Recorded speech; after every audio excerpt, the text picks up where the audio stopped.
Julian Alvarez, moja kati ya mchezaji ambaye ameonyesha makubwa kwenye misimu ya hivi karibuni pale Atletico Madrid. Hivi karibuni ametajwa kutokubali kuongeza mkataba pale Atletico Madrid. Nakumbuka alikuwa Manchester City na alikuwa hapati nafasi ya kutosha kwa sababu nafasi yake yupo Haaland pale.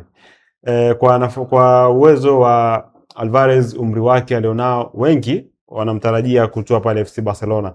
Kwa jinsi ambavyo wenyewe mnamwangalia Alvarez, safari yake ya soka itakuwa vipi?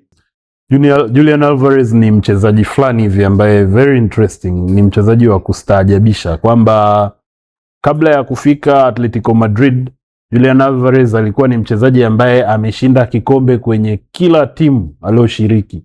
Kuanzia huko alikotoka Argentina mpaka Manchester City, alikuwa ni mchezaji ambaye kila msimu alikuwa tu anashinda vikombe. Kwa bahati mbaya, bahati yake ikaishia pale alipofika Atletico Madrid, amemaliza msimu hajachukua kikombe chochote. Na nakumbuka nilisema kwamba kwa mchezaji wa kaliba yake na umri wake anaweza akaona kwamba hiki ni kitu cha ajabu, sijazoea, yani hajazoea hivi. Kuna wale Waswahili wanasema hajakuzwa hivyo, yeye vikombe ni sehemu yake ya maisha. Kwa hiyo nadhani kwa sababu FC Barcelona tayari wameshatangaza kwamba